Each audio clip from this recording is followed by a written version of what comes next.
Hello friends, UPSC वाला के YouTube channel पे आप सबका बहुत वेलकम है। और मैं डॉक्टर सलीम आज वीकली साइंस एंड टेक्नोलॉजी के करंट अफेयर्स को लेकर आपके सामने हाजिर हुआ हूं।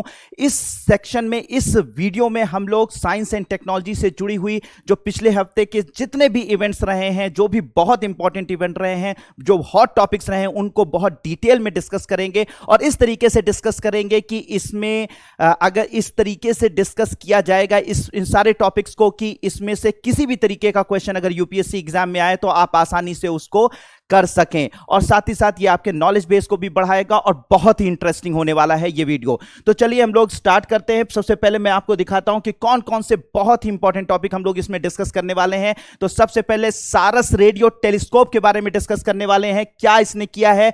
इसके अलावा advance nuclear fuel option for Kudankulam plant के लिए डिस्कस करने वाले हैं।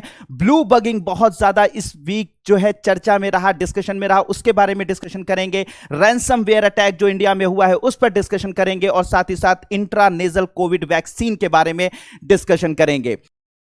तो चलते हैं हम लोग सबसे पहले टॉपिक की तरफ और पहला टॉपिक है सारस रेडियो टेलीस्कोप। सारस रेडियो टेलीस्कोप का फुल फॉर्म है shaped antenna measurement of the background radio spectrum 3।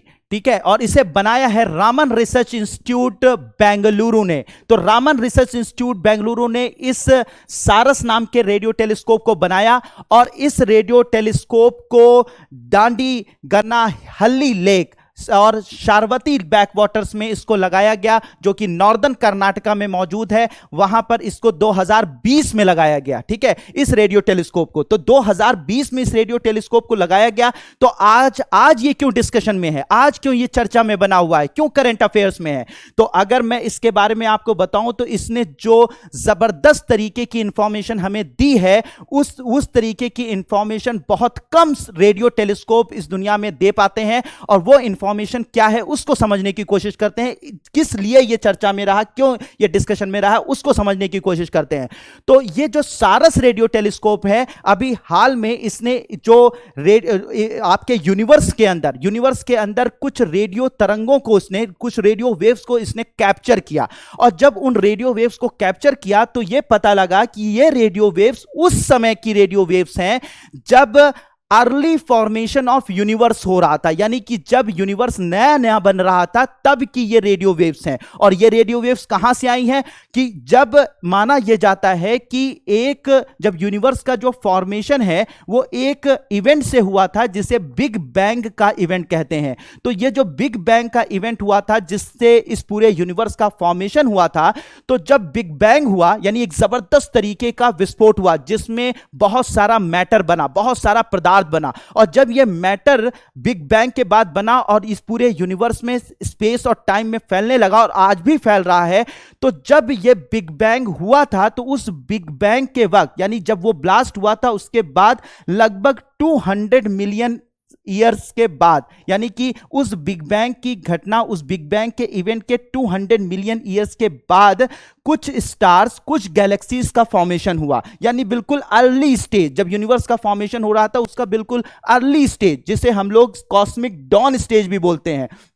ठीक है, यानी कि बिल्कुल सुबह होना, जैसे सुबह होना, उसी तरीके से इस यूनिवर्स की फॉर्मेशन, यानी जब यूनिवर्स बना तो उसकी बस सुबह हो रही थी। ठीक है, यानी बिल्कुल नया नया भी यूनिवर्स बन रहा था। तो जब नया नया यूनिवर्स बन रहा था आफ्टर बिग बैंग, तो उससे 200 मिलियन ईयर्स के बाद, यानी कि बिग बैंग के इवेंट के बाद कुछ इस गैलेक्सीज का फॉर्मेशन हुआ, कुछ स्टार का फॉर्मेशन हुआ। और वो स्टार और गैलेक्सीज से तब जो निकली हुई रेडियो वेव्स थी वो तब निकली उस स्टार से, उन गैलेक्सी से। और वो रेडियो वेव्स जो हैं वो ट्रेवल करते हुए, स्पेस और टाइम में ट्रेवल करते हुए अरबों खरबों साल के बाद अर्थ पर पहुंची। और अर्थ पर इस हमारे रेडियो टेलीस्कोप सारस ने उसको कैप्चर कर लिया। ठीक है, और कैप्चर कर लिया। अब आप कहेंगे सर इसको कैप्चर करने से फायदा क्या हुआ? फायदा यह हुआ कि हम लोग अपने अर्ली यूनिवर्स के फॉर्मेशन के बारे में इससे बहुत सारी जानकारियां इकट्ठा कर रहे हैं, जिससे कि हमें पता चले कि आखिर यह बिग बैंग हुआ था, अगर हुआ था तो कैसे हुआ था, और अगर बिग बैंग हुआ था तो जो अर्ली गैलेक्सीज बनी, जो अर्ली स्टार्स बने, जो शुरुआती दौर में स्टार और गैलेक्सीज का फॉर्मेशन हुआ, वो कैसे रहा होगा, आज जो गैलेक्सीज मौजूद हैं वो किस तरीके से उनसे डिफरेंट है, किस तरह से अलग है, उनके बारे में हमें जानकारी मिलेगी। और साथ ही साथ हमारे यूनिवर्स का फ्यूचर क्या होगा, यह भी इससे हमें जानकारी मिल सकेगी। तो यह जबरदस्त तरीके की इंफॉर्मेशन हमारे कैप्चर की है हमारे इस सारस रेडियो टेलीस्कोप ने, जो कि अपने आप में एक बहुत बड़ी बात है। ठीक है, तो ये जो सारस रेडियो टेलीस्कोप है, इसके बारे में इसने जो इंफॉर्मेशन दी है वो एक बहुत बड़ी बात है। और इस तरीके से हम लोग आगे बढ़ते हैं। आगे अगर हम लोग बात करें तो ये जो सारस 3 रेडियो टेलीस्कोप है, ठीक है, इसके बारे में रेडियो टेलीस्कोप के बारे में बात की जाए कि उसने क्या किया, तो मेनली मैंने आपको बताया कि अर्ली यूनिवर्स के बारे में इंफॉर्मेशन देने के लिए ये बनाया गया।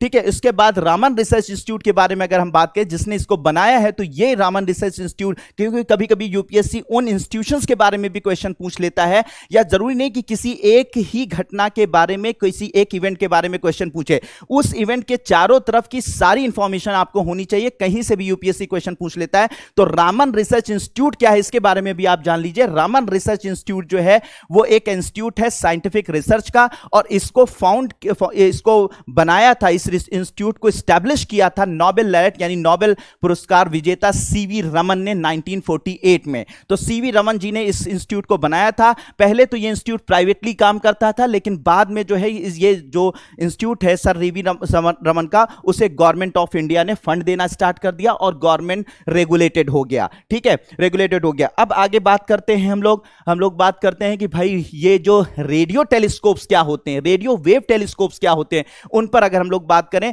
तो देखिए, रेडियो जब कभी भी रेडियो वेव्स होती हैं वो इलेक्ट्रोमैग्नेटिक वेव्स होती हैं। ठीक है, इसे हिंदी में हम लोग बोलते हैं विद्युत चुंबकीय तरंगें। ठीक है, तो इलेक्ट्रोमैग्नेटिक वेव्स होती हैं।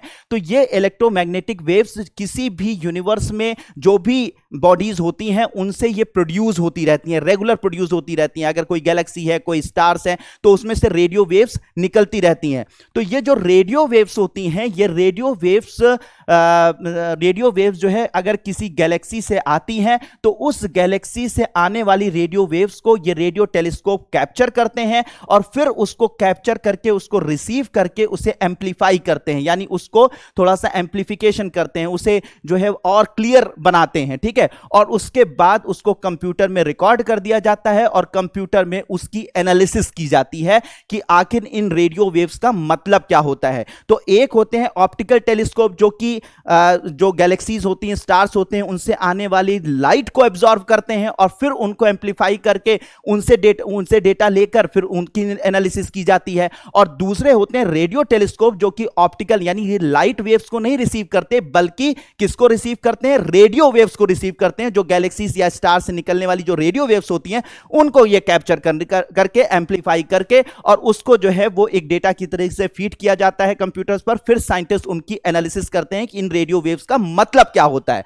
ठीक है, तो रेडियो जो टेलीस्कोप्स होते हैं वो रेडियो वेव्स को कैप्चर करते हैं। रेडियो वेव्स जो हैं वो माना जाता है सबसे लॉन्गेस्ट वेवलेंथ की है। आपको जितने भी इलेक्ट्रोमैग्नेटिक रेडिएशन मिलेगा उसमें सबसे ज्यादा जो वेवलेंथ होती है वो रेडियो वेव्स की होती है। ठीक है, सबसे कम वेवलेंथ किसकी होती है, गामा वेव्स रेस की होती है। ठीक है, और इसके बाद रेडियो, और इसको जो डिस्कवर किया था इन रेडियो वेव्स को, वो आपके हेनरिच हर्ट्ज ने किया था 1880s के अंदर। रेडियो टेलीस्कोप जो है वो वीक रेडियो लाइट वेव्स को कलेक्ट करता है, बहुत ही वीक रेडियो वेव्स को ये एक्सेप्ट करता है, इसको एब्जॉर्व करता है, और साथ ही साथ जो है इसकी मदद से बहुत सारे ब्लैक होल्स के बारे में, बहुत सारी गैलेक्सीज के बारे में, बहुत सारे स्टार्स के बारे में हम इंफॉर्मेशन कलेक्ट कर पाते हैं। ठीक है, अभी जो अगर बात की जाए तो ये जो रेडियो वेव्स अभी अर्ली कह सकते हैं ना कि कॉस्मिक डॉन से निकल कर आई हैं, जिसको हमारे सारस ने कैप्चर किया है, तो इसकी जो फ्रीक्वेंसी थी वो 200 मेगाहर्ट्ज के करीब थी,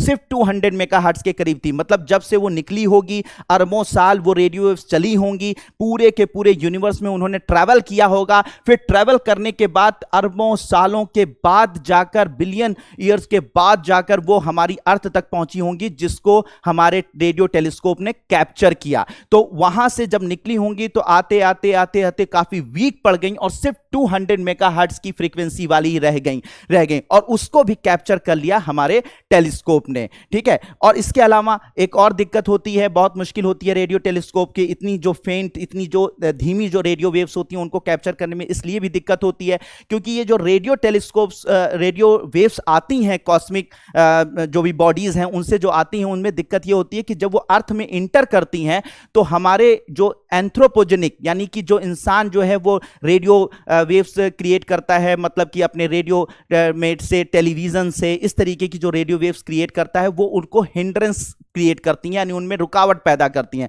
तो उनको कैप्चर कर पाना, और क्यों वो आपस में मिक्स हो जाती हैं, मतलब हम यहाँ पे रेडियो एफएम सुन रहे हैं, उनकी भी फ्रीक्वेंसी और इसकी जो रेडियो वेव्स कॉस्मिक डॉन से आ रही हैं या कॉस्मिक किसी बॉडी से आ रही हैं, वो आपस में मिल जाती हैं, जिससे कि पहचान पाना बड़ा मुश्किल हो पाता है कि कौन सी रेडियो वेव जो हैं वो मतलब कॉस्मिक बॉडीज से आ रही हैं, यूनिवर्स के स्टार्स या गैलेक्सीज से आ रही हैं, और कौन सी हमारे यहाँ मौजूद एफएम जो रेडियो सुनाया जा रहा है उससे आ रही हैं। तो उनका बड़ा डिफ्रेंसिएशन करना बड़ा मुश्किल हो पाता है।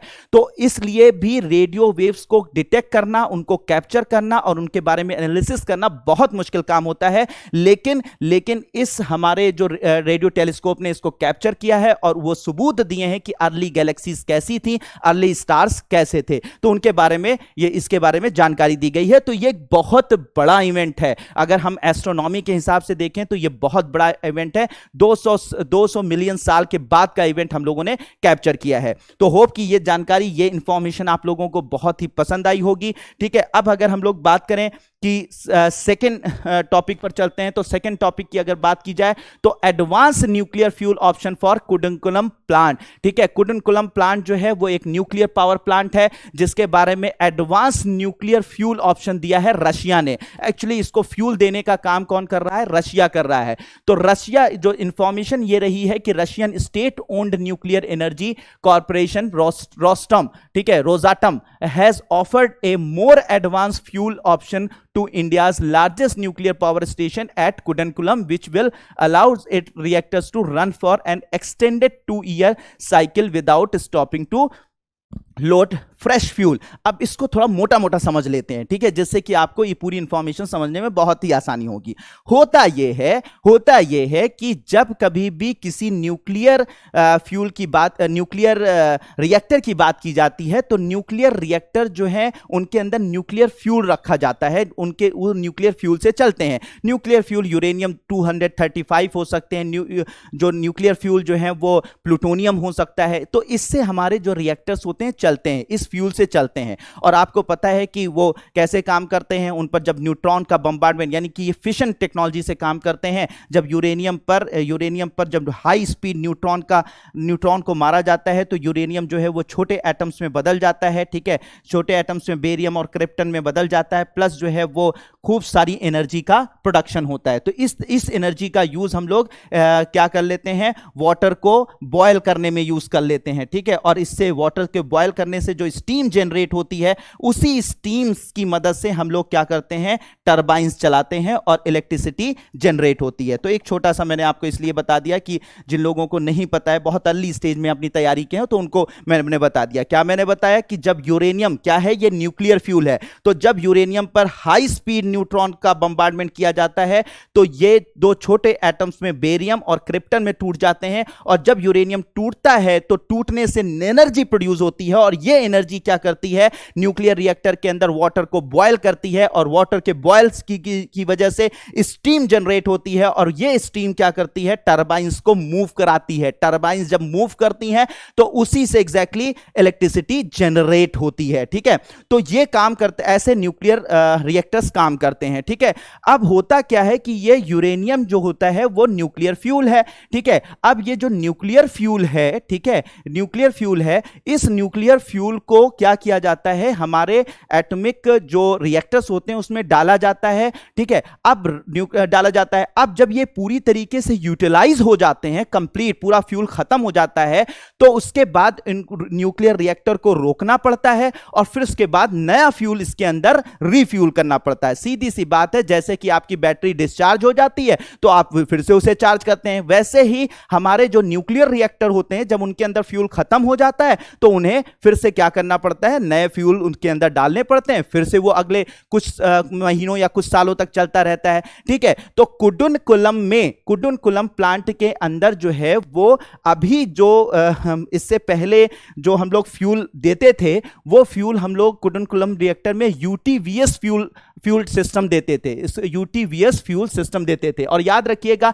कुडुनकुलम में जो न्यूक्लियर फ्यूल देने की बात कही है वो रशिया ने कही है। हमेशा रशिया जो है वो कुडुनकुलम में अपना फ्यूल सप्लाई करेगा। ठीक है, तो कुडुनकुलम जो न्यूक्लियर प्लांट में, उसमें रशिया ने पहले जो हमें दिया था वो यूटीवीएस फ्यूल सिस्टम दिया था। यूटीवीएस फ्यूल सिस्टम में मामला क्या था कि ये एक बार फ्यूलिंग करने पर, भाई न्यूक्लियर पावर प्लांट है तो बार बार तो हम उसमें फ्यूल नहीं भर सकते। ठीक है, कि हर महीने भर बाद जो है हम फ्यूल कर दें, फ्यूल फिर से भर दें, फिर दोबारा दूसरे में, क्योंकि फिर उसको फ्यूल भरना, फिर उसको रीस्टार्ट करना न्यूक्लियर रिएक्टर का बहुत मुश्किल काम है।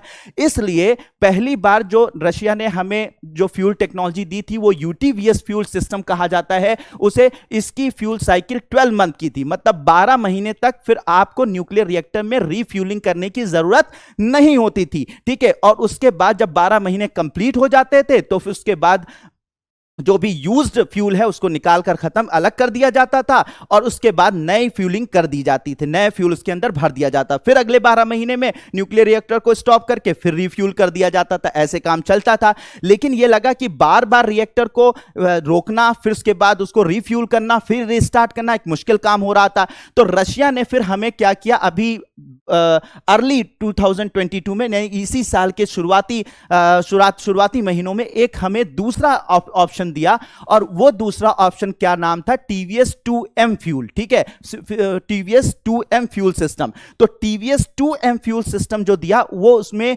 थोड़ा सा एडवांस था, और उसमें कहा गया कि अब आपको 12 महीने पर रिफ्यूलिंग नहीं करनी पड़ेगी, यानी फिर से उसके अंदर यूरेनियम नहीं डालना पड़ेगा, बल्कि अब आप 18 महीने तक न्यूक्लियर रिएक्टर को चला सकते हैं, बढ़िया से चला सकते हैं, कोई दिक्कत नहीं होगी। और जब 18 महीने यानी 1.5 साल के बाद जब आपका फ्यूल खत्म हो जाएगा तब आप फ्यूल कर दीजिएगा। तो जो दूसरी टेक्नोलॉजी हमें रशिया ने दी वो टीवीएस 2M फ्यूल की थी, जिसमें हम 18 महीने पर क्या कर सकते थे, रिफ्यूलिंग की प्रोसेस कर सकते थे, जिससे क्या होगा, हमारा जो न्यूक्लियर रिएक्टर है वो लंबे समय तक चलेगा, हमें बार बार स्टॉप नहीं करना पड़ेगा। और जब हमें स्टॉप करना पड़ता है तो जहां जो एरियाज जो हैं हमारे न्यूक्लियर रिएक्टर पर इलेक्ट्रिसिटी के लिए डिपेंड है, ठीक है, वहां पर इलेक्ट्रिसिटी के लिए आपको दोबारा कहीं का इंतजाम करना पड़ता था, अल्टरनेटिव इंतजाम करना पड़ता, तो वो सब नहीं करना पड़ेगा। तो 18 महीने के लिए कर दिया गया। लेकिन अभी इस हफ्ते क्यों ये ज्यादा चर्चा में रहा, क्यों डिस्कशन में रहा, क्योंकि रशिया ने कहा हम इससे भी ज्यादा एडवांस, पहले क्या था, यूटीवीएस फ्यूल सिस्टम हमें दे रहे थे जो 12 महीने के बाद रिफ्यूलिंग करनी पड़ती थी, बाद में हमने टीवीएस 2M सिस्टम उन्होंने दिया जिसमें क्या था कि 18 महीने पर रिफ्यूलिंग करनी पड़ती थी। और इस बार और स्मार्ट इन्होंने हमें ऑप्शन दे दिया है। और स्मार्ट ऑप्शन क्या दे दिया है कि इन्होंने कहा है कि हम आपको इस बार, रोजाटम ने कहा है कि हम आपको एडवांस टेक्नोलॉजी फ्यूल अब प्रोवाइड करेंगे। एडवांस टेक्नोलॉजी फ्यूल अगर हम प्रोवाइड करेंगे तो अब आपको 24 महीने तक, 24 मंथ की साइकिल इसकी होगी। 24 मंथ के बाद ही आप इसे रिफ्यूल कीजिए। यानी पहले हम 1 ईयर में रिफ्यूल करते थे, फिर उसके बाद हमने 18 मंथ में रिफ्यूलिंग करी, उसको एक्सटेंड कर दिया। अब जो एडवांस टेक्नोलॉजी फ्यूल है, अब इसमें हम लोग जो रिफ्यूलिंग करेंगे, यानी कुडुनकुलम न्यूक्लियर प्लांट में अब जब रिफ्यूलिंग की जाएगी वो 2 सालों के बाद, यानी कि 24 मंथ के बाद उसमें रिफ्यूलिंग की जाएगी। अब क्या होगा कि अब हमारा जो रिएक्टर है वो 2 साल तक अब उसे कुछ छूने की जरूरत नहीं है। एक बार आपने फ्यूलिंग कर दी, 2 साल तक वो लगातार इलेक्ट्रिसिटी प्रोवाइड करता रहेगा, और फिर 2 साल के बाद आप उसे रोककर रिफ्यूल करिएगा। ठीक है, तो इससे क्या होगा, एक अनस्टॉप्ड, अनइंटरप्टेड जो है सप्लाई इलेक्ट्रिसिटी की बनी रहेगी, और साथ ही साथ हमें बार बार रिफ्यूलिंग की प्रोसेस में नहीं जाना पड़ेगा। ठीक है, और भी बहुत सारी टेक्निकल जो चैलेंजेस होते हैं रिफ्यूलिंग के, वो भी आपको लेने नहीं पड़ेंगे। तो ये बड़ा एडवांस, तो ये इसी वजह से इस हफ्ते ये काफी डिस्कशन में रहा, एडवांस टेक्नोलॉजी फ्यूल। तो एडवांस टेक्नोलॉजी फ्यूल कब, 24 मंथ की इसकी साइकिल होगी, यानी 24 मंथ के बाद ही रिफ्यूलिंग की जाएगी अगर हम इस एडवांस टेक्नोलॉजी फ्यूल का यूज करेंगे। ठीक है, तो ये सारा मामला। अब मामला यहां पर क्वेश्चन आपके दिमाग में बार बार उठ रहा होगा कि सर रिफ्यूलिंग करते हैं तो फ्यूल कैसे डाला जाता है, कैसे इसमें यूज किया जाता है, उस पर थोड़ा सा मैं आपको बता देता हूं, ठीक है। उसके बारे में भी बात समझ लेते हैं। होता यह है कि सबसे पहले यूरेनियम जो देखो, यूरेनियम के बड़े बड़े टाइप पाए जाते हैं, आइसोटोप्स पाए जाते हैं, ठीक है। आइसोटोप पाए जाते हैं, यूरेनियम 233 पाया जाता है, ठीक है, यूरेनियम 235 पाया जाता है, यूरेनियम 238 पाया जाता है, ठीक है। तो ये आइसोटोप्स हैं यूरेनियम के टाइप हैं, ठीक है। अब इसमें जो हम लोग फ्यूल की तरह से यूज करते हैं वो यूरेनियम 235 करते हैं, ठीक है। यूरेनियम 235 करते हैं। यूरेनियम 235 इस पूरे अर्थ में, ठीक है, अर्थ में बहुत कम अमाउंट में पाया जाता है, ठीक है। तो अब क्या होता है कि सबसे ज्यादा अमाउंट में यूरेनियम 238 पाया जाता है, सबसे कम यूरेनियम 233 पाया जाता है, लेकिन हम इसे नेग्लिजिबल मान लेते हैं, ठीक है। इसको हम कंसीडर ही नहीं, इतना कम पाया जाता है कि हम इसे कंसीडर ही नहीं करते। हम सोचते हैं कि अरे इसे ना ही माने तो ज्यादा अच्छा है, ठीक है। यूरेनियम 235 पाया जाता है, यूरेनियम 238 पाया जाता है। यूरेनियम 238 बहुत ज्यादा पाया जाता है, यूरेनियम 235 बहुत कम पाया जाता है। लेकिन यूरेनियम 238 को न्यूक्लियर फ्यूल की तरह हम यूज नहीं कर सकते, ये नॉन फिसाइल होता है। यूरेनियम 235 को हम यूज कर सकते हैं, लेकिन ये बहुत कम पाया जाता है। तो हम क्या करते हैं, यूरेनियम 238 और यूरेनियम 235 को अलग करते हैं। यानी यूरेनियम 238 और यूरेनियम 235 जब साथ में पाया जाता है तो यूरेनियम 238 को अलग कर देते हैं और यूरेनियम 235 को हम अलग कर देते हैं। और यूरेनियम 235 क्योंकि एज अ फ्यूल यूज किया जाना है, उसको अलग करते हैं। तो यूरेनियम 238 से यूरेनियम 235 जो कि हम एज अ फ्यूल यूज करने वाले हैं, उसके अलग करने की जो प्रोसेस है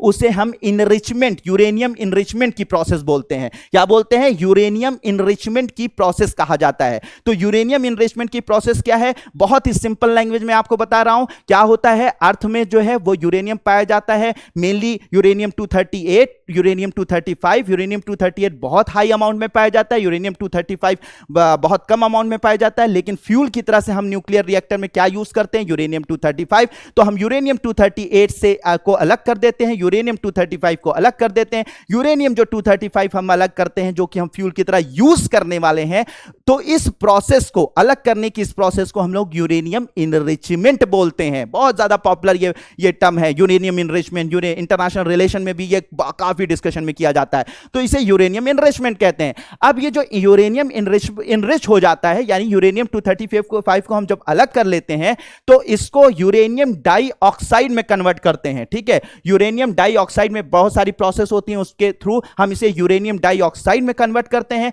यूरेनियम डाइऑक्साइड का के पाउडरी फॉर्म में इसको कन्वर्ट कर लेते हैं। यूरेनियम को अलग करके यूरेनियम डाइऑक्साइड के पाउडरी फॉर्म में इसको हम अलग कर लेते हैं।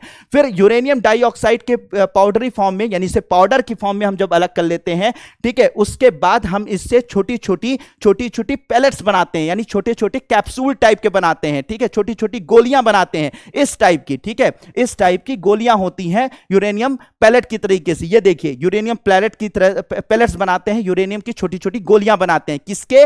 जो यूरेनियम डाइऑक्साइड का हमने पाउडर बनाया है, उसी पाउडर को अदर चीजों से मिक्स करके हम छोटी छोटी गोलियां बनाते हैं और फिर उन छोटी छोटी गोलियों को एक रॉड में डाल देते हैं। एक मेटल रॉड होती है, उसके अंदर डाल, ये मेटल रॉड आप देख रहे हैं, तो इस मेटल रॉड में इसको हम डाल देते हैं, ठीक है। छोटी छोटी गोलियां करके एक मेटल रॉड में कई गोलियां इसके अंदर रख दी जाती हैं, ठीक है।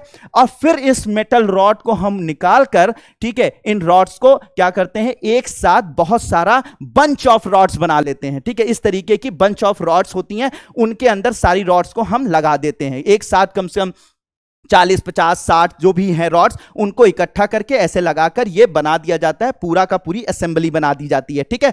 अब इसको ले जाकर, ये जो है, इसको ले जाकर हम क्या करते हैं, न्यूक्लियर रिएक्टर में लगा देते हैं और फिर यही होती है फ्यूलिंग। तो मैंने क्या बताया, फ्यूलिंग कैसे की जाती है? सबसे पहले यूरेनियम 238 को यूरेनियम 235 से अलग करते हैं, इसे क्या बोलते हैं, यूरेनियम 235 को अलग करते हैं, जो एज अ फ्यूल यूज किया जाता है, उसे क्या बोलते हैं, यूरेनियम इनरिचमेंट कहते हैं। हैं, ठीक है। यूरेनियम इनरिचमेंट करने के बाद उसे कई प्रोसेस से गुजारा जाता है, उसके बाद यूरेनियम डाइऑक्साइड के पाउडर बनते हैं। यूरेनियम डाइऑक्साइड के पाउडर्स की मदद से हम छोटे छोटी पैलेट्स, छोटी छोटी सी गोलियां बनाते हैं, छोटे छोटे सी टैबलेट फॉर्म बनाते हैं, ठीक है, जिसे हम लोग यूरेनियम फ्यूल पैलेट्स कहते हैं। इन फ्यूल पैलेट्स को एक रॉड के अंदर, एक मेटल रॉड के अंदर उसको रखा जाता है, जिससे मेटल रॉड्स तैयार हो जाती हैं, और फिर इन रॉड्स को बंच ऑफ रॉड्स में, यानी कि पूरा इनका गुच्छा बना दिया जाता है। इस तरीके की रॉड्स को एक साथ रख दिया जाता है, और इन रॉड्स को फिर जाकर हमारे सिस्टम में न्यूक्लियर फ्यूल जहां पर लगाया जाता है वहां पर लगाकर इससे हम क्या करते हैं कि एनर्जी प्रोड्यूस करते हैं, ठीक है। फिर इनमें लगातार यूरेनियम 235 पर अटैक होता है हाई स्पीड न्यूट्रॉन का, और वो टूटते हैं और से एनर्जी प्रोड्यूस होती है, और से इलेक्ट्रिसिटी हम जनरेट करते हैं, जैसा मैंने आपको पहले बताया। तो होप कि 101% आप लोगों को समझ में आ रहा होगा कि क्या किया जाता है, मजा भी आ रहा होगा, ठीक है। अगर मजा आ रहा है तो कमेंट बॉक्स में कमेंट भी करते रहिए, जिससे कि मैं और ज्यादा मोटिवेट हूं और तरीके से चीजों को आपको बता पाऊं, ठीक है। तो अब ये बातें आपको समझ में आ गई, ठीक है। अब अगर हम लोग आगे की बात करें तो यही जो फ्यूलिंग वाला काम है, यही फ्यूलिंग वाला काम हम 12 महीने में कर रहे थे, फिर 18 महीने में कर रहे थे, और अब कब करेंगे? 24 महीने के बाद करेंगे, जिससे अनइंटरप्टेड सप्लाई जो है वो बनी रहे, ठीक है, बनाई रहे इलेक्ट्रिसिटी की। तो ये कुडनकुलम में ये किया जाने वाला है। कुडनकुलम के बारे में थोड़ा सा जान लेते हैं। अब ये तो आप समझ में आ गया कि कैसे फ्यूलिंग की जाती है, क्या है फ्यूल, ये सारी बातें आपको समझ में आ गई, ठीक है। अब आपको बात करनी है कि भाई ये कुडनकुलम न्यूक्लियर पावर प्लांट है क्या? तो भाई कुडनकुलम न्यूक्लियर पावर प्लांट जो है वो ये केकेएनपीपी के नाम से जाना जाता है। ये इंडिया का लार्जेस्ट न्यूक्लियर पावर स्टेशन है, याद रखिएगा इस चीज को। इंडिया का लार्जेस्ट न्यूक्लियर पावर स्टेशन है। कहां पे मौजूद है? कुडनकुलम में मौजूद है। किस जगह पे है ये कुडनकुलम? तिरुनेलवेली डिस्ट्रिक्ट है साउथर्न इंडिया में, यानी कि साउथ इंडिया में तमिलनाडु में तिरुनेलवेली नाम की जगह है, डिस्ट्रिक्ट है, वहां पर ये कुडनकुलम मौजूद है, ठीक है, मौजूद है इस जगह पर, ये यहां पर कुडनकुलम मौजूद है, ठीक है, साउथ इंडिया में ये मौजूद है। इसमें 1000 मेगावाट के रिएक्टर्स हैं, ठीक है, मेगावाट के रिएक्टर्स हैं, और जो 6000 मतलब 6 रिएक्टर्स हैं, 6 जो हैं वो 1000 मेगावाट के रिएक्टर्स हैं, जिससे 6000 मेगावाट इलेक्ट्रिसिटी जनरेट होती है, यानी एक 1000 के हैं, और 6 रिएक्टर्स हैं जिसमें से 6000 मेगावाट की इलेक्ट्रिसिटी जनरेट होती है, ठीक है। तो ये कुडनकुलम के बारे में मैंने आपको जानकारी दे दी कि कुडनकुलम न्यूक्लियर पावर प्लांट है कहां। फिर उसके बाद अगर हम लोग अपने देश में देखें कि भाई न्यूक्लियर पावर से कितनी ज्यादा एनर्जी प्रोड्यूस हो रही है, कितनी ज्यादा एनर्जी प्रोड्यूस हो रही है, तो उसके पर अगर बात करें तो ये 5th largest source of electricity है इंडिया में। मतलब जो न्यूक्लियर पावर हमारे यहां जनरेट हो रही है वो 5th लार्जेस्ट सोर्स है, ठीक है, 5th लार्जेस्ट सोर्स है। सबसे ज्यादा हमारे यहां इलेक्ट्रिसिटी प्रोड्यूस होती है कोयले से, ठीक है, कोयले से, थर्मल पावर जिसे बोलते हैं, जिसमें कोयला जलाकर फिर वाटर को बॉयल करके स्टीम जनरेट करके टरबाइन को घुमाया जाता है, ठीक है, वो एक तरीका है, ठीक है। इसके अलावा फिर गैस से होती है, फिर हाइड्रो इलेक्ट्रिसिटी डैम बनाकर पानी को गिराकर जो है वो टरबाइन घुमाते हैं, ठीक है, हाइड्रो इलेक्ट्रिसिटी डैम से करते हैं, फिर विंड पावर से प्रोड्यूस होती है, और 5th नंबर पर जो है न्यूक्लियर पावर से प्रोड्यूस होती है। तो हमारे यहाँ जो इलेक्ट्रिसिटी प्रोड्यूस होती है वो न्यूक्लियर पावर से जो प्रोड्यूस होती है वो 5th नंबर पर है, ठीक है। इससे पहले कौन है वो मैंने आपको बता दिया।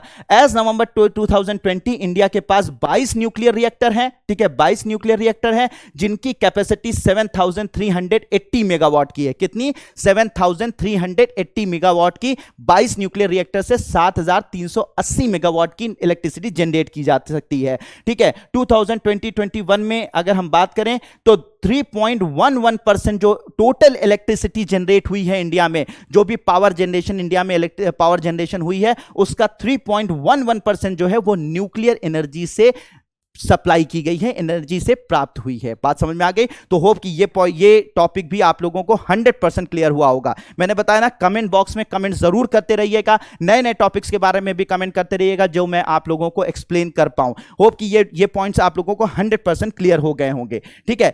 अगर बात करें फिर तीसरे पॉइंट पर, उस पर टॉपिक पर जाएं, तो आज ब्लू बगिंग, ठीक है, ब्लू बगिंग टॉपिक जो है वो काफी डिस्कशन में है, सर ब्लू बगिंग क्या है, ब्लू बगिंग क्या है, बहुत सारे लोगों ने मुझसे पूछा। तो ब्लू बगिंग क्या है? एक्चुअली ब्लू बगिंग जो निकला हुआ है वो दो शब्दों से, ब्लू का मतलब यहां पर रिलेट करता है ब्लूटूथ से, और बगिंग का मतलब होता है कि हमारे जो कंप्यूटर में बग्स आते हैं, ठीक है, बग्स आते हैं, उनसे ये रिलेट करता है। ठीक है, अब क्या मामला हो रहा है कि इसकी मोटी मोटी बात जानकारी हम इसके बारे में अगर कर लें तो ये मामला ये बनता है कि ब्लू बगिंग, थोड़े से हम उसको मोटा मोटा मैं आपको बता देना चाहता हूं कि ब्लू बगिंग का मतलब ये हो जाता है कि जब कभी भी ब्लूटूथ की मदद से, ठीक है, ब्लूटूथ की मदद से जब आप अपना ब्लूटूथ ऑन रखते हैं तो उसी वक्त मान लीजिए कि सीधी सी सिंपल सी बात है कि आप ब्लूटूथ क्यों ऑन रखा है, आजकल जो है वो आपने देखा है कि ब्लूटूथ जो है वो ईयरफोन्स आ गए हैं। ठीक है, मैक्सिमम लोगों के पास ब्लूटूथ ईयरफोन्स होते हैं।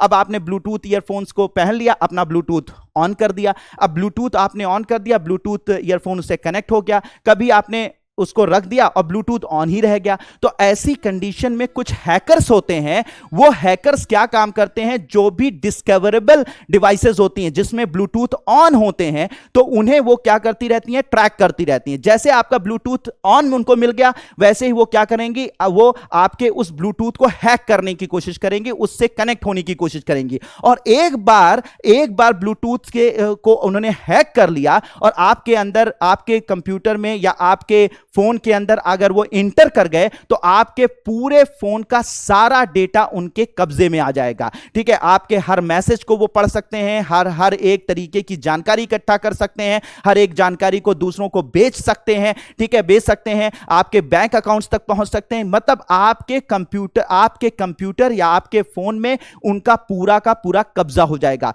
तो जब हैकर्स आपके ब्लूटूथ को हैक कर लें और हैक करके फिर क्या करें, आपके पूरे के पूरे फोन या आपके पूरे के पूरे लैपटॉप पर कब्जा कर लें, तो इसे ही कहा जा रहा है ब्लू बगिंग कहा जा रहा है। इसे क्या कहा जा रहा है, ब्लू बगिंग कहा जा रहा है। तो यही चीज यहां पे बताई जा रही है कि instance of hacking smartphones through bluebugging have been increasingly reported. ठीक है, ये लगातार इसके केसेस बढ़ते चले जा रहे हैं। ब्लू बगिंग क्या है मैंने आपको बता दिया, it is a form of hacking that lets attackers access device through its discoverable Bluetooth connection. Once a device और phone is a blue bug, a hacker can listen to the calls, read and send messages and steal and modify contacts। ठीक है, कुछ भी कर सकता है। एक बार आपके कंप्यूटर पर कब्जा हो गया, कुछ भी कर लेगा, कंप्यूटर पे या आपके स्मार्टफोन पे कब्जा होगा, सब कुछ, मतलब सारे राज खुल जाएंगे। ठीक है, और साथ ही साथ बैंक अकाउंट रहेगा तो वो भी खाली हो जाएगा। तो याद रखिएगा बहुत ही, तो जब कभी भी ब्लूटूथ आप ऑन करते हैं, यूज करिए, और उसके बाद जब आप उसे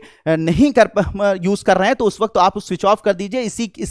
इसके अलावा मतलब ब्लूटूथ को बंद कर दीजिए, इसके अलावा आपके पास ऑप्शन नहीं है। ठीक है, it started out as a threat for the laptops with Bluetooth. पहले तो सिर्फ लैपटॉप को हैक किया जाता था, लेकिन बाद में स्मार्टफोन्स को भी हैक किया जाना स्टार्ट कर दिया गया। ठीक है, अब ब्लू बगिंग के बारे में और जानकारी अगर लें तो ये कैसे ये हैक करता है मैंने आपको बता दिया कि blue bugging attacks work by exploiting Bluetooth enabled devices. जो ब्लूटूथ इनेबल्ड डिवाइसेस हैं, सबसे पहले उनको ये ट्रैक करता रहता है, उससे कनेक्ट होने की कोशिश करता रहता है। ठीक है, जो हैकर्स होता है, आपका ब्लूटूथ ओपन है तो ये आपके उससे कनेक्ट होने की कोशिश करता रहेगा, और फिर उसके बाद एक बार कनेक्ट हो गया, हैक कर लिया, तो उसके बाद उसका कब्जा हो जाएगा। और साथ ही साथ 10 मीटर की रेंज में, शुरुआती दौर में ये क्या करते हैं, 10 मीटर, क्योंकि आपके ब्लूटूथ का जो मतलब एक कह सकते हैं नेटवर्क होता है वो 10 मीटर का ही रहता है, मतलब 10 मीटर के अंदर ही अंदर वो आपके बगल में बैठकर आपको हैक कर लेगा। और एक बार जब हैकर ने आपके पूरे ब्लूटूथ को हैक कर लिया और आपके डिवाइस पर कब्जा कर लिया, तो अपने अंदर क्या करता है, फिर वो क्या करता है, कुछ बूस्टर एंटीना की मदद से ये क्या करता है कि आप अगर उससे दूर भी चले जाएंगे, ठीक है, तो वो बूस्टर एंटीना की मदद से आपके लैपटॉप या आपके फोन पर कब्जा जमाए रखेगा, यानी आपको छोड़ेगा नहीं। अपने बूस्टर एंटीना की मदद से वो आपसे 100 मीटर दूर या हो सकता है कुछ किलोमीटर दूर भी चले जाएं, तब भी वो सारा का सारा आपसे कनेक्टेड रहेगा और साथ ही साथ आपकी सारी जानकारियां वो लेता रहेगा। ठीक है, तो इसका मतलब ये है कि इससे ये जरूरी नहीं कि आप दूर चले जाएंगे तो काम खत्म हो जाएगा, ब्लूटूथ की कनेक्टिविटी खत्म हो जाएगी, नहीं, ये आपसे कनेक्ट रहेगा और तब तक जब तक आप उसके बगल में सारी जानकारी आपसे ले लेगा। तो बात आपको समझ में आ गई होगी कि ब्लू क्या है। ठीक है, प्रिवेंशन ऑफ ब्लू बगिंग मैंने आपको वही बताया कि टर्निंग ऑफ ब्लूटूथ को जब आपको जरूरत ना पड़े तो आप ब्लूटूथ को ऑफ कर दीजिए। दूसरा क्या है, updating the device system software. जो भी आपके सिस्टम सॉफ्टवेयर हैं उनको रेगुलर अपडेट करते रहिए, रेगुलर उनको अपडेट करते रहिए। इसके अलावा जो है मॉडर्न एंटीवायरस सॉफ्टवेयर का यूज करते रहिए। मॉडर्न एंटीवायरस जो है वो आपने कंप्यूटर में या आपके फोन्स में जो भी आप यूज करते हैं उनका यूज करते रहिए, ठीक है, करते रहिए। ये इससे बचने के तरीके हैं। इसके अलावा कुछ और टर्म इससे रिलेटेड हैं, उसको भी मैंने सोचा आप लोगों को डिस्कस कर दूं। चलते चलते इन सब के बारे में भी आपको इंफॉर्मेशन देता चलूं, ठीक है।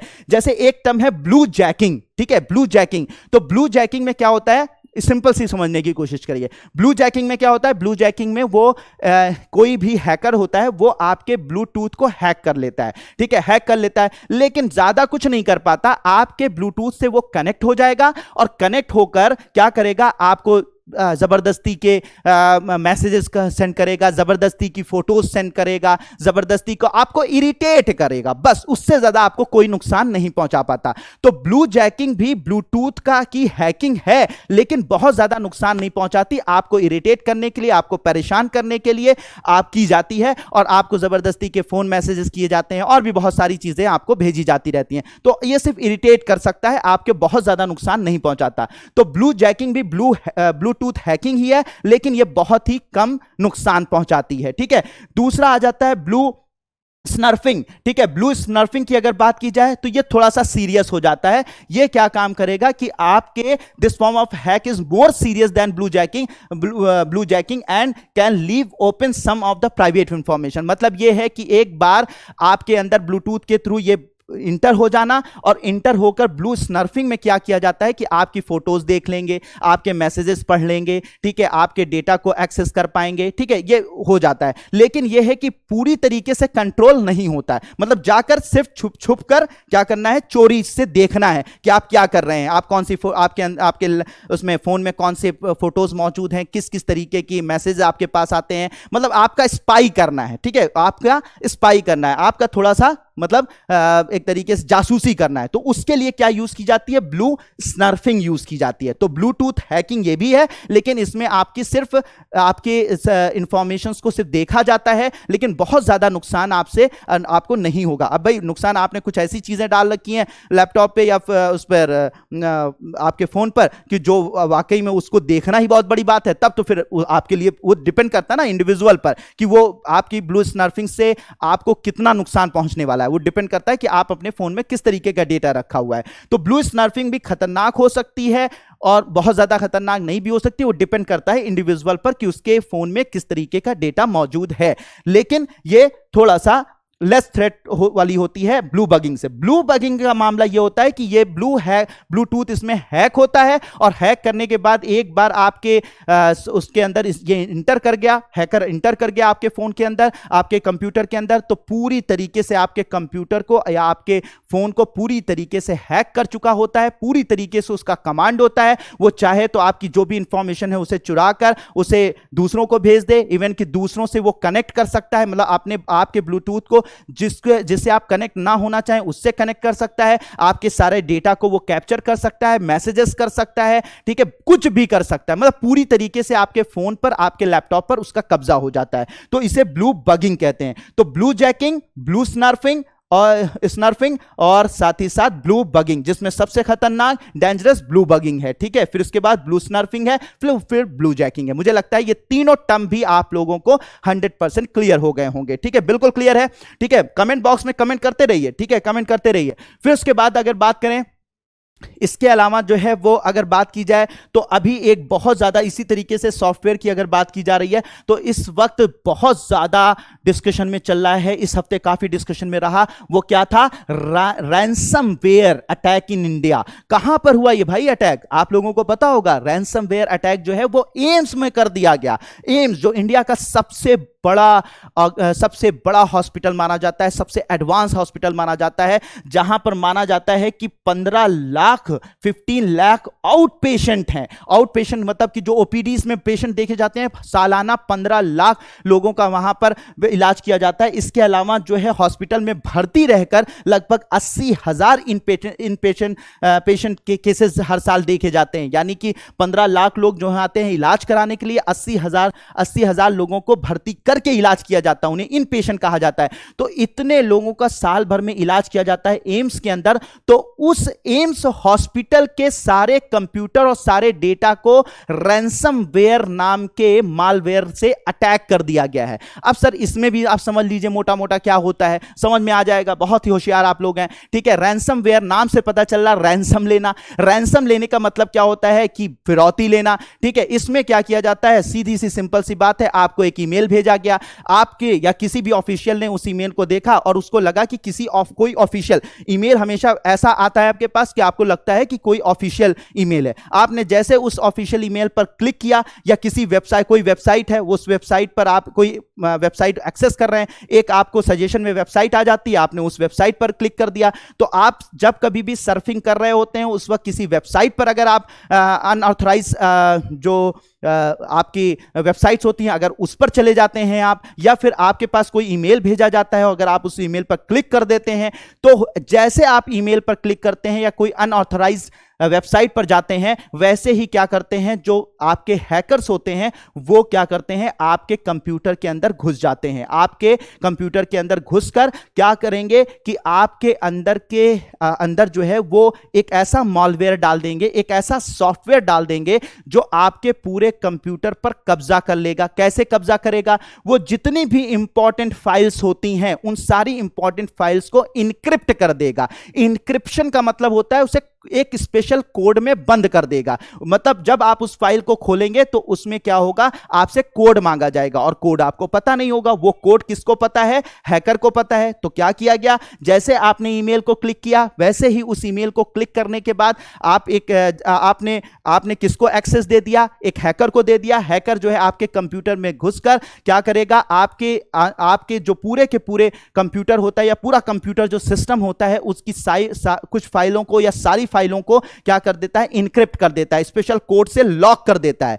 अब आपको जरूरी पड़ेगी, जब ऑर्गेनाइजेशन होती है, भाई एम्स है तो एम्स में पता नहीं कितने लोगों का इलाज हो रहा है, कितने लोगों का डेटा मौजूद है, कितने पेशेंट का डेटा मौजूद है, कितने पेशेंट की रिपोर्ट्स मौजूद है। अब डॉक्टर्स जब उनको एक्सेस करने की कोशिश करेंगे, उन रिपोर्ट्स को, उन डेटा को एक्सेस करने की कोशिश करेंगे, तो फिर वो खुलेगा नहीं, क्योंकि उसमें से बार बार आपसे कोड मांगा जाएगा, बार बार आपसे की मांगी जाएगी, बार बार आपसे इनक्रिप्टेड जो है वो आपके पास जो है कोड्स मांगे जाएंगे। तो ऐसी कंडीशन में आपको कोड पता नहीं रहेगा, तब आपसे वो कांटेक्ट करेगा। कौन, आपके जो कंप्यूटर का जो हैकर है वो आपसे कांटेक्ट करेगा और कांटेक्ट करके आपसे कहेगा ये मैंने इसको हैक किया है आपके कंप्यूटर सिस्टम को, और अगर आप इस कंप्यूटर सिस्टम को ओपन करना चाहते हैं तो आप मुझे रैंसम दीजिए, फिरौती दीजिए। कैसी फिरौती, अब वो पैसे में भी हो सकती है, कुछ और फॉर्म में भी हो सकती है, आपसे फिरौती मांगी जाएगी। माना जाता है कि एम्स का जो रैंसमवेयर अटैक हुआ है उसमें जो फिरौती मांगी गई है,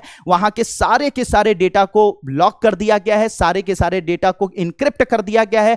अब वो डेटा जब ओपन करने की बात की जाती है तो वो लोग फिरौती मांगते हैं, और फिरौती मांगी गई है 200 करोड़ रुपए।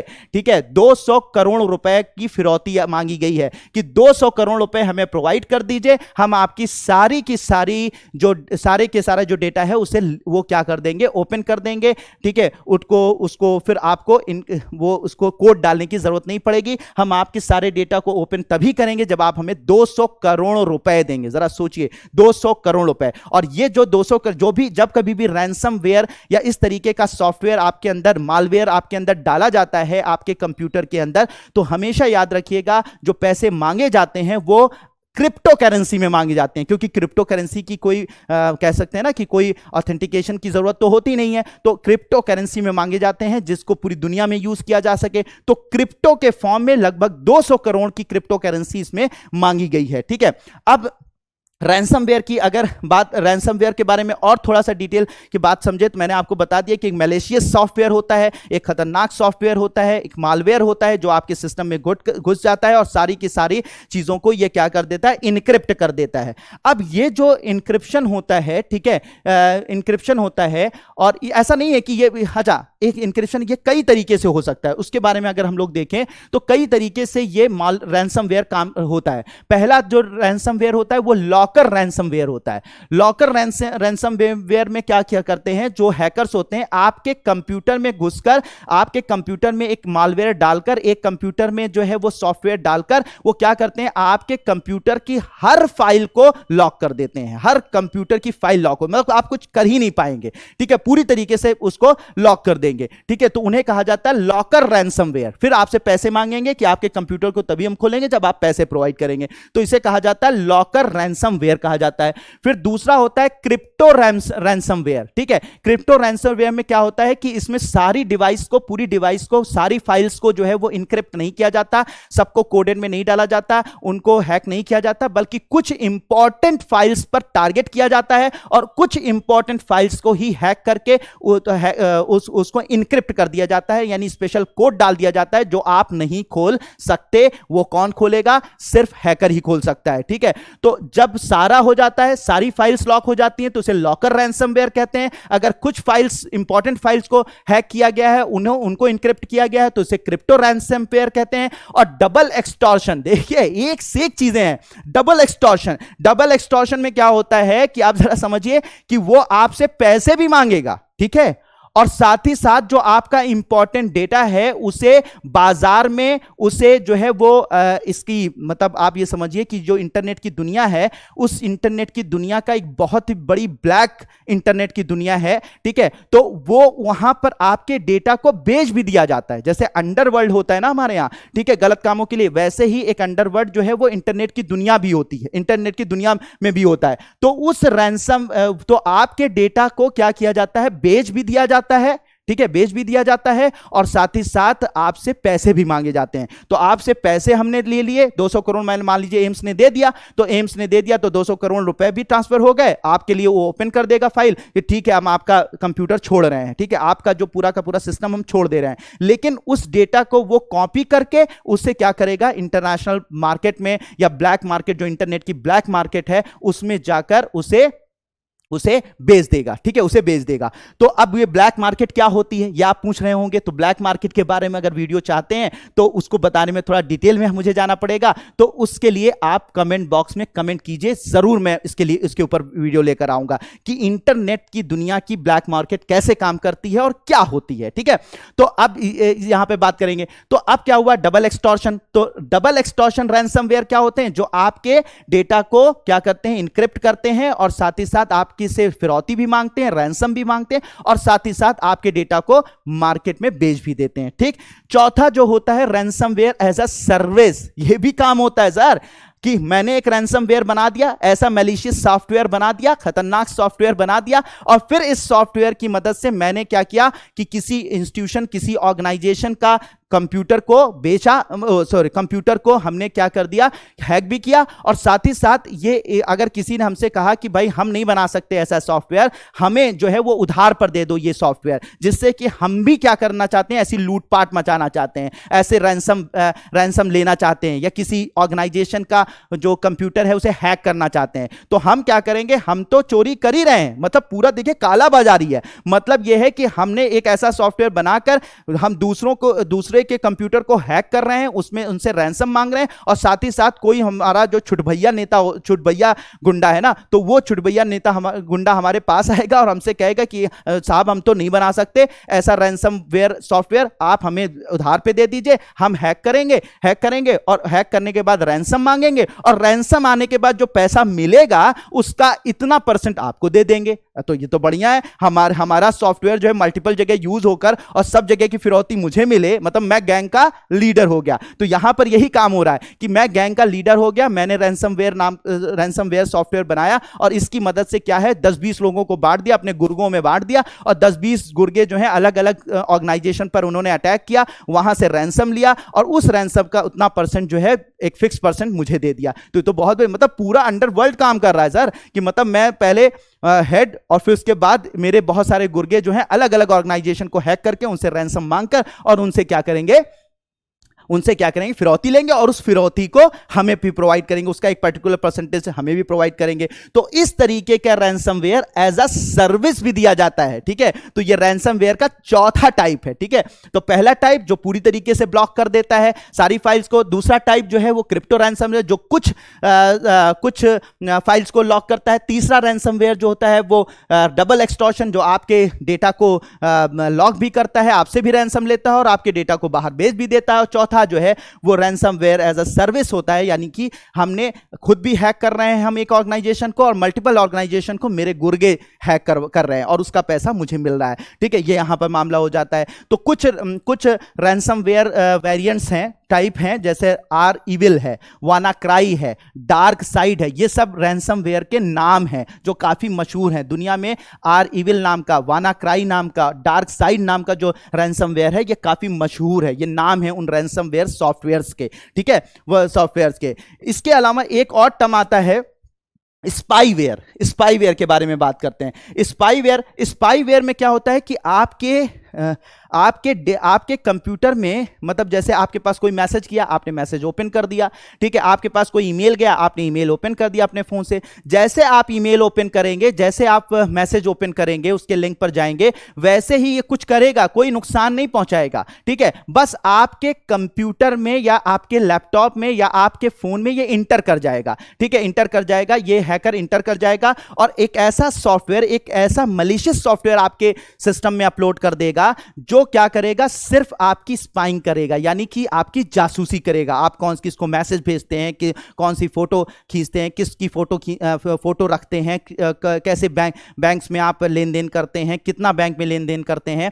तो इस तरीके का जो सॉफ्टवेयर, मलिशियस सॉफ्टवेयर होता है, वो रैंसमवेयर नहीं, यानी यहां पे फिरौती नहीं मांगी जा रही बल्कि आपकी जासूसी की जा रही है। दैट्स वाई इसे कहा जाता है स्पाईवेयर कहा जाता है। इसे क्या कहा जाता है, स्पाईवेयर कहा जाता है, यानी स्पाई करने के लिए इस तरह के सॉफ्टवेयर को बनाया गया है, ठीक है। तो इसमें क्या होता है कि आपके यूजर के डेटा को हैक किया जाता है, यूजर के डेटा को हैक करके उसे बेचा जाता है, उस पर नजर रखी जाती है, यह सारा काम किया जाता है। तो ये पिछले कुछ सालों पहले, ठीक है, काफी मशहूर स्पाईवेयर था पेगासस, ठीक है, बहुत चर्चा में रहा था, बहुत ज्यादा डिस्कशन में रहा था, बहुत इस पर लोगों ने डिस्कशन किया था और इंटरनेशनल ये न्यूज बनी थी, ठीक है। इंडिया के बहुत सारे लोगों का नाम आया था पेगासस के बारे में। तो पेगासस क्या है, एक स्पाईवेयर है जो आपसे रैंसम नहीं मांगेगा, फिरौती नहीं मांगेगा, लेकिन आपका सारा डेटा क्या करेगा, कैप्चर कर सकता है, उसकी स्पाइंग कर सकता है, उसकी जासूसी कर सकता है और उस इंफॉर्मेशन को मार्केट में किसी दूसरे को बता सकता है या उसे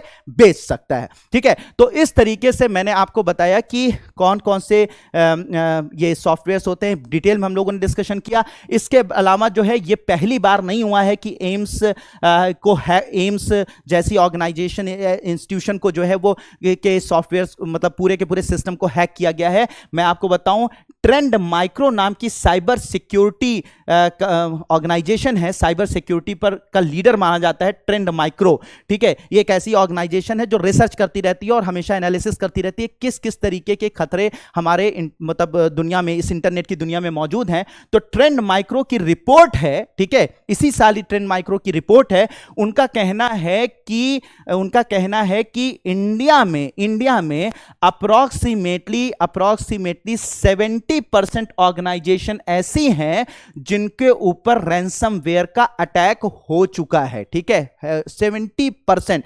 तो 70% ऑर्गेनाइजेशन ऐसी हैं जिन पर रैंसमवेयर का अटैक हुआ है। इंडिया की 70% ऑर्गेनाइजेशन पर रैंसमवेयर का अटैक हुआ है और 81% ऑर्गेनाइजेशन ऐसी हैं जिनको महसूस हुआ है कि उन पर अटैक हुआ है, लेकिन उन्होंने उनको कैसे भी डील कर लिया। लेकिन उनको लगा कि उन पर रैंसमवेयर अटैक हुआ था, लेकिन उन्होंने उसको क्या कर दिया, मतलब नलिफाई कर दिया, उसको जो है निष्क्रिय कर दिया, ठीक है। तो 81% पर लोग मानते हैं, 81% ऑर्गेनाइजेशन मानती हैं कि उन पर अटैक हुआ है, ठीक है, और 70% पर तो प्रूफ है कि उन पर अटैक हुआ ही है, ठीक है, हुआ ही है, मतलब वो प्रूफ है, लेकिन 81% को लगता है कि उन पर हुआ है। तो इस तरीके आप जरा सोचिए, 70% ऑर्गेनाइजेशन पर अटैक हो चुका है, तो ये कोई नई बात है। बस आप किसी में कुछ लोगों ने डील कर लिया, ठीक है, थोड़े बहुत पैसे में डील कर लिया, कुछ लोगों ने उसको कुछ हमारे यहाँ जो है कुछ इस टेक्निकल चीज़ों को करने के लिए कुछ ऑर्गेनाइजेशन है, उन्होंने उसको उस रैंसमवेयर सॉफ्टवेयर को हटा दिया, मतलब बहुत सारी चीज़ें चलती हैं,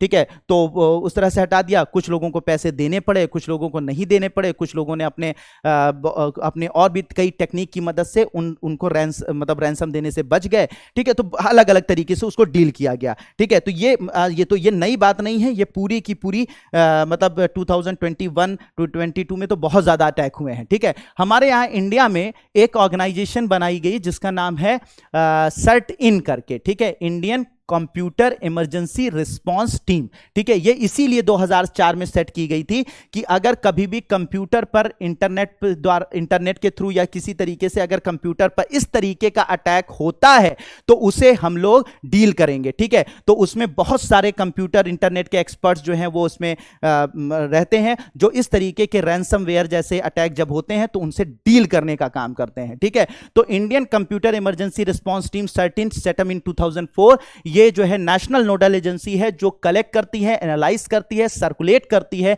इनपुट साइबर अटैक के। साइबर अटैक कोई भी किसी भी तरीके का साइबर अटैक होता है तो उसके सारी चीजों को, सारी इंफॉर्मेशन को कलेक्ट करके कैसे उसे डील करना है, उस पर पूरा और उस पर कैसे एक्शन लेना है, और एक्शन लेने का काम जो है किसका होता है, सर्ट इन का। इसके अलावा हमारे यहां जो ऑर्गेनाइजेशन है जैसे नेशनल साइबर सिक्योरिटी कोऑर्डिनेटर है, इसके अलावा नेशनल सिक्योरिटी काउंसिल सेक्रेटरीट है, साइबर स्वच्छता केंद्र है, ठीक है। ये सब ऐसी ऑर्गेनाइजेशन, इंस्टीट्यूशंस या सिस्टम्स हैं जिनकी मदद से क्या किया जाता है, साइबर अटैक को क्या निष्क्रिय किया जाता है, नलिफाई किया जाता है, और इस पर कोशिश। तो एम्स वाला जो साइबर अटैक हुआ है उस पर भी काम ये सब कर रही हैं, और हो सकता है कि रैंसम बिना दिए हमारा काम हो जाए। जैसे कि अदर ऑर्गेनाइजेशंस पर जब अटैक हुआ था तो इन लोगों ने बहुत ही अलर्ट होकर इस पर काम किया था और बहुत सारी सक्सेस हासिल हुई थी मतलब उस सॉफ्टवेयर को या उस पूरे सिस्टम को रैंसमवेयर से बचाने की, ठीक है। तो ये सारी चीजें हो गई होप कि आप लोगों को बहुत अच्छे से रैंसमवेयर समझ में आया होगा, सिस्टम समझ में आया होगा, मजा भी आया होगा, ठीक है। अब आगे बात करते हैं हम लोग नेक्स्ट उस पर करंट पर। तो Bharat Biotech intranasal Covid vaccine gets approval, यानी कि अब आपकी जो वैक्सीन लगेगी, किसकी, कोविड-19 की जो वैक्सीन लगेगी वो इंट्रानेजल वैक्सीन अब आ गई मार्केट में। इंट्रानेजल वैक्सीन का मतलब क्या होता है सर? इंट्रानेजल वैक्सीन, अभी तक आप लोग वैक्सीन कैसे लगवा रहे थे, इंजेक्शन से लगवा रहे थे, ठीक है, इंजेक्टेबल थी वो, ठीक है, इंजेक्शन से लग रही थी। अब जो वैक्सीन आने जा रही है कोविड-19 की वो इंजेक्टेबल नहीं होगी, वो इंजेक्शन से नहीं लगेगी, बल्कि वो जो वैक्सीन लगेगी वो वैक्सीन जो है आपके नेजल ड्रॉप की तरह होगी, यानी आप नाक में जैसे ड्रॉप्स डालते हैं वैसे ही नाक में ड्रॉप डाल दी जाएगी और आपकी वैक्सीनेशन हो जाएगा। तो इसे इंट्रानेजल वैक्सीन कहा जा रहा है। तो इंट्रानेजल वैक्सीन का नाम क्या है, तो इसे बनाया किसने है, तो भारत बायोटेक इंटरनेशनल लिमिटेड ने इसको बनाया है। किसने बनाया है? भारत बायोटेक इंटरनेशनल लिमिटेड ने इसको बनाया है। इस वैक्सीन का नाम क्या है? इनकोवैक, या इसे टेक्निकली BBV154 कहा जा रहा है। इस वैक्सीन का क्या नाम है? इनकोवैक या BBV14 इस वैक्सीन को कहा जा रहा है। यह इंट्रानेजल वैक्सीन है और इसको CDSCO यानी Central Drug Standard Control Organization ने इसके इमरजेंसी यूज के लिए क्या कर दिया है, इसको अप्रूव कर दिया है, ठीक है। अच्छा, इस अप्रूव कर दिया है। इसके अलावा, ठीक है, ये इंडिया में किसी भी एडल्ट को दी जा सकती है, हेट्रोलॉगस बूस्टर की तरह भी दी जा सकती है और होमोलॉगस वैक्सीनेशन की तरह भी दिया जा सकता है। अब होमोलॉगस वैक्सीनेशन का मतलब क्या होता है? इसका मतलब यह होता है कि जैसे मान लीजिए आपने मान लीजिए कोवैक्सीन लगवाई थी, ठीक है, कोवैक्सीन लगवा रखी है इससे पहले, या कोई भी वैक्सीन लगवा रखी है, तो आप जो है कोवैक्सीन लगवा रखा है आपने, उसका दूसरा डोज भी कोवैक्सीन का लगवा रखा है, ठीक है, कोवैक्सीन का लगवा रखा है, तो ये तो होमोलॉगस हो गई, मतलब सेम वैक्सीन आपने लगवा रखी है। लेकिन अब आप बूस्टर डोज लगवाना चाहते हैं, तो अगर आप कोवैक्सीन का ही बूस्टर डोज लगवाएंगे तो ये होमोलॉगस बूस्टर डोज कहलाएगी, होमोलॉगस बूस्टर डोज कहलाएगी, ठीक, मतलब कोवैक्सीन का ही बूस्टर डोज लगवाइए। लेकिन अगर इसी जगह पर मान लीजिए ये अवेलेबल नहीं है, कोवैक्सीन अवेलेबल नहीं है, तो इसकी जगह पर आप बूस्टर डोज की तरीके से अगर आप भारत बायोटेक की ये इनकोवैक लगवा लेते हैं, क्या लगवा लेते हैं, इनकोवैक लगवा लेते हैं, तो इसे बोलेंगे हेट्रोलॉगस बूस्टर डोज। मतलब कि जो वैक्सीन आपने पहले लगवाई है उससे डिफरेंट वैक्सीन जब लगवाई जाती है एज अ बूस्टर डोज, तो इसे बोला जाता है हेट्रोलॉगस बूस्टर डोज कहा जाता है। इसका मतलब यह है कि जो ये नेजल वैक्सीन है इसका इसे as a heterologous booster dose की तरह भी यूज किया जा सकता है, क्योंकि मैक्सिमम लोग तो इंडिया में अब वैक्सीनेटेड ही हो चुके हैं। उन्होंने या तो कोवैक्सीन लगाई या तो मतलब रशियन वैक्सीन लगाई, ठीक है, स्पुतनिक लगाई, मतलब जो भी लगाई। लेकिन अब अगर वो बूस्टर डोज लगवाना चाहते हैं तो जरूरी नहीं कि आपने स्पुतनिक लगाई या आपने कोवैक्सीन लगाई तो वही लगाई है। आप इस नेजल डोज वाली आप इनको वैक को भी लगवा सकते हैं, इनको वैक भी आप ले सकते हैं और इससे कोई प्रभाव नहीं पड़ेगा। आपका बूस्टिंग, आपकी इम्यून पावर उसी तरह से बूस्ट होगी जितनी आप पहले वाली वैक्सीन में हुई थी, ठीक है। तो इसे ही कहा जाता है। तो इसका मतलब यह है कि भारत बायोटेक की इस इनकोवैक वैक्सीन को हेट्रोलॉगस बूस्टर डोजेस की तरह भी अप्रूव कर दिया गया है। मतलब यह है कि आप इस वैक्सीन को एज अ बूस्टर डोज लगवा सकते हैं। पहले आपने कोई भी वैक्सीन लगाई है उससे मतलब नहीं है, ठीक है, मतलब नहीं है। तो ये बात आपको समझ में आ जानी चाहिए और आ गई होगी, ठीक है।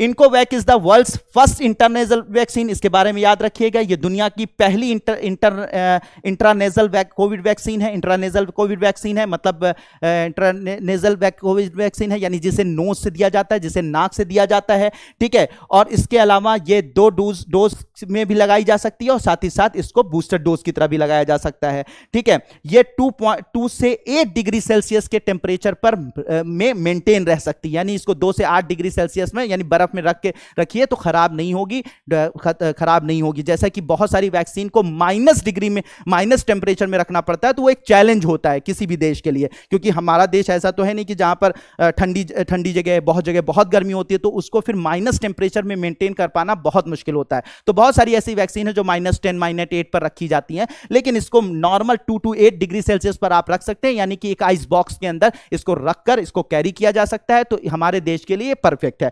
दूसरा इंट्रानेजल वैक्सीन है, ठीक है, इंट्रानेजल वैक्सीन है। तो इंट्रानेजल वैक्सीन होने की वजह से हमारे यहां क्या है कि हमारे जैसे देशों में यह बहुत कारगर भी है। अब कैसे कारगर है? होता यह है कि जब इंजेक्टेबल वैक्सीन दी जाती है तो इंजेक्टेबल कोविड वैक्सीन वही लगा सकता है, या कोई भी वैक्सीन, इंजेक्टेबल जो वैक्सीन होती है वही लगा सकता है जो इंजेक्शंस लगाने में ट्रेंड हो, यानी या तो डॉक्टर लगा सकता है या तो नर्सेज लगा सकती हैं। और डॉक्टर और नर्सेज, जब पूरे देश में वैक्सीनेशन की बात हो रही हो तो इतने डॉक्टर और इतनी नर्सेज अवेलेबल नहीं है कि जिनको वैक्सीनेशन प्रोग्राम में लगाया जा सके, ठीक है। तो हमारे लिए एक रिसोर्स की बहुत बड़ी प्रॉब्लम खड़ी हो जाती है जब मतलब इंजेक्टेबल वैक्सीन की बात होती है जो इंजेक्शन के थ्रू लगाई जाती है, तो बहुत बड़ा रिसोर्स का प्रॉब्लम हमारे लिए खड़ा हो जाता है, ठीक है। इसी वजह से इंडिया में ओरल पोलियो वैक्सीन को ज्यादा प्रेफर किया गया था। याद कीजिएगा, 2 बूंद जिंदगी की ओरल पोलियो वैक्सीन को ज्यादा प्रेफर किया गया था देन की इंजेक्टेबल पोलियो वैक्सीन के, क्योंकि ओरल पोलियो वैक्सीन कोई भी लगा दे रहा है। टीचर को प्रोग्राम दे दिया गया कि आपको अपने स्कूल्स में बच्चों को लगानी है, वो अपने स्कूल में बच्चों को 2 ड्रॉप जिंदगी की दे रहा है, ठीक है। इसके अलावा जो हमारे यहाँ आशा होती हैं उनको ये दे दिया गया, उनको क्या है, हर घर में जाकर 2-2 बूंद डालने हैं तो आसानी से कर देती थी। तो हमें बहुत ट्रेंड या प्रोफेशनल्स की जरूरत इसमें ओरल वैक्सीन या इंट्रानेजल वैक्सीन में नहीं होगी। तो हम किसी को भी इस पे अपॉइंट करके, कुछ को हो सकता है इसी बहाने रोजगार भी मिल जाएगा, अपॉइंट करके हम बूस्टर डोज की तरह से इसका यूज कर सकते हैं, क्योंकि आपकी नाक में ही डालना होगा, 2 बूंद नाक में डाल दिया और आपका जो है वैक्सीनेशन हो गया। तो इसके लिए बहुत ट्रेंड प्रोफेशनल्स की जरूरत नहीं होगी। इससे हमारी कॉस्ट भी कम होगी और रिसोर्सेज भी हमारे बचेंगे। रिसोर्सेज को हम जो ट्रेंड रिसोर्सेज है उनको कहीं दूसरी जगह हम लगाकर हम ये वैक्सीनेशन प्रोग्राम चला सकते हैं, यानी कि डोजेस दे सकते हैं। तो इसलिए हमारी ये एक तो टेम्परेचर पर मेंटेन हो रही है, 2 to 8 डिग्री सेल्सियस, इसलिए बहुत बढ़िया है। दूसरा जो है ये इंट्रानेजल वैक्सीन है, तो इसके लिए किसी ट्रेन प्रोफेशनल की जरूरत नहीं है, तो इसको पूरे देश भर में बूस्टर डोज की तरह से यूज किया जा सकता है। तो ये बात आपको समझ में आ गई होगी, ठीक है। तो एडवांटेज ऑफ, ये मैंने आपको बता ही दिया क्या एडवांटेज है इसका।